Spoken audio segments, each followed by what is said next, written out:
इसे कहते हैं कॉन्कैटिनेशन। प्लस के दो काम होते हैं, एक प्लस करेगा सिंपल, और अगर प्लस नहीं कर सकता, जैसे आपको पता है हेलो और 10 प्लस नहीं हो सकते, तो कॉन्कैटिनेट कर देगा। लेकिन ये सिर्फ प्लस के लिए केस है। अगर मैं प्लस के अलावा और कोई भी साइन लगाऊंगा तब भी भाई एरर अनडिफाइंड कुछ नहीं आएगा हमारे पास। जैसे मैं माइनस लगा दूँ, अगर एक डेटा टाइप आती है जिसका नाम होता है NaN, नॉट अ नंबर।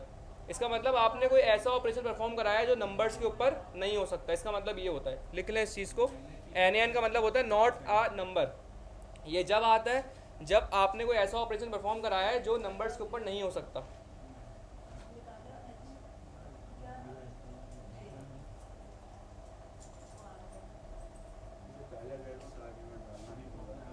इसके साथ दे दूंगा ना आज वाली के।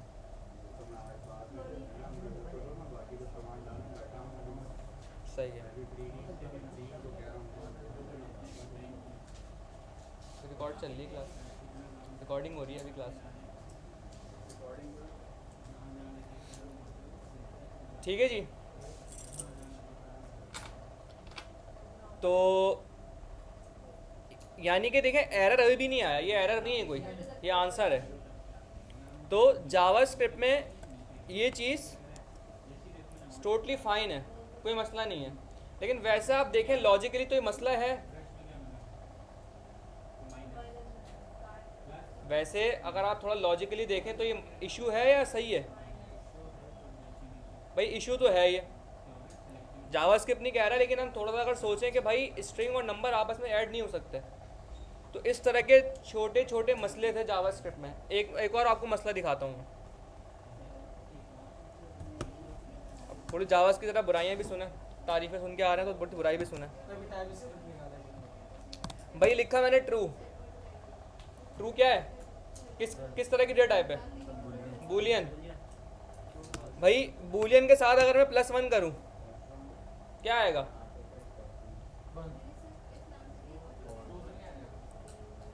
सोच है, थोड़ा दिमाग लगाएं।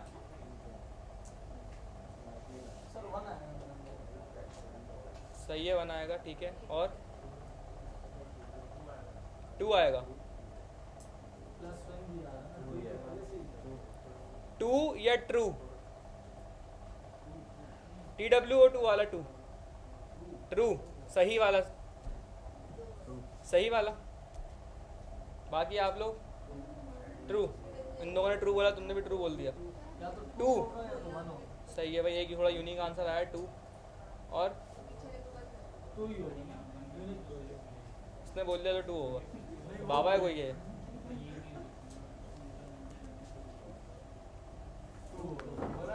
क्यों 2, क्यों 2 कहा तुमने? अब सुनो सुनो सुनो,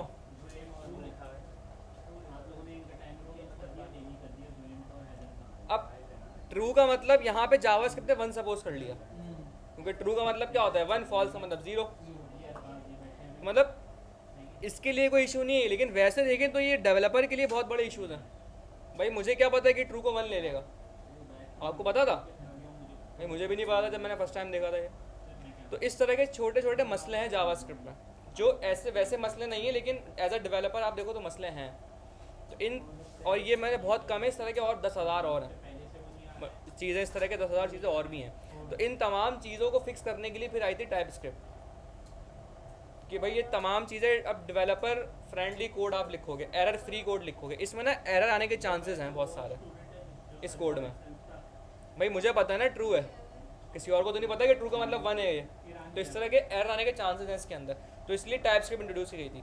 हम इंशाल्लाह रिएक्ट के बाद टाइपस्क्रिप्ट पे मूव करेंगे। रिएक्ट पढ़ लें एक दफ़ा, या मेरी कोशिश ये है कि मैं जावास्क्रिप्ट के बाद एक वीक मुझे चाहिए 2 से 3 क्लासेस चाहिए, 3 क्लासेस चाहिए, बहुत हुआ 4 टाइपस्क्रिप्ट के लिए। तो आपको टाइपस्क्रिप्ट का ज़रा ओवरव्यू दूँ थोड़ा सा, ताकि फिर हम रिएक्ट के अंदर, अब आपसे पूछ लूँगा मैं, क्योंकि आप दोनों लैंग्वेज पढ़ चुके हैं। ये पहला ऐसा बैच है जिसमें मैं रिएक्ट के अंदर टाइपस्क्रिप्ट यूज़ करवाऊँगा। इससे पहले जितने भी बैच थे ना टाइपस्क्रिप्ट पढ़ाई गई थी ना रिएक्ट वगैरह में यूज़ किया, नॉर्मली हम प्लेन जावास्क्रिप्ट कोड लिखते थे। तो पढ़ाने के बाद आपसे सजेशन ले लेंगे कि भाई टाइपस्क्रिप्ट पे चलें या जावास्क्रिप्ट लेके चलें आगे। थोड़ी सी कॉम्प्लेक्स होती है भाई टाइपस्क्रिप्ट, उसका स्ट्रक्चर थोड़ा सा कॉम्प्लेक्स है, लेकिन जिसकी जावास्क्रिप्ट अच्छी है उससे कोई मसला नहीं होगा। लेकिन अगर ये हाल है कि मैं पूछूं भाई हेलो 10 क्या होता है, तो एरर आ जाएगा। तो भाई ये तो फिर आप खुद अपना देख लें, जायज़ा ले लें कि आप कहाँ खड़े हैं। सही है। तो अब हम इसलिए मेरे बताने का सारा मकसद है कि ऊप ऑब्जेक्ट ओरिएंटेड ना टैब स्क्रिप्ट के अंदर बहुत बेहतरीन है, प्रॉपर जिसे कहते हैं ना ऑब्जेक्ट ओरिएंटेड, वो टैब स्क्रिप्ट में है, हर एक चीज़ है क्योंकि वो प्योर प्रोग्रामिंग लैंग्वेज है। तो हम ऊप वहाँ देखेंगे, सही है। ऊप मैं वहाँ करवाऊँ कि अगर मैं अभी आपको यहाँ ऊप पढ़ा भी देता हूँ ना, फिर भी मुझे वहाँ पे ऊप दोबारा करवानी पड़ेगी क्योंकि ऊप यहाँ पे मुझे पता है कैसी है, टैब स्क्रिप्ट में है, ऊप प्रॉपर इम्प्लीमेंटेशन है, सही है। तो अभी हम लोकल स्टोरेज कंप्लीट करते हैं, देन हम फिर मूव करेंगे टैब स्क्रिप्ट पे नहीं, हमारे जो टास्क टॉपिक्स रहते हैं ए सिंक्रोनस प्रोग्रामिंग, उसके ऊपर मूव करेंगे। ये हमारा एक लास्ट एक मॉड्यूल है, काफ़ी थोड़ा सा बड़ा होगा, जिसमें हम प्रॉपर हमारे प्रोजेक्ट भी इसमें ज़्यादा होंगे, 2-3 प्रोजेक्ट्स हैं इसके अंदर हमारे, जिसके अंदर हम APIs इंटीग्रेट करेंगे, लाइव APIs, ठीक है। तो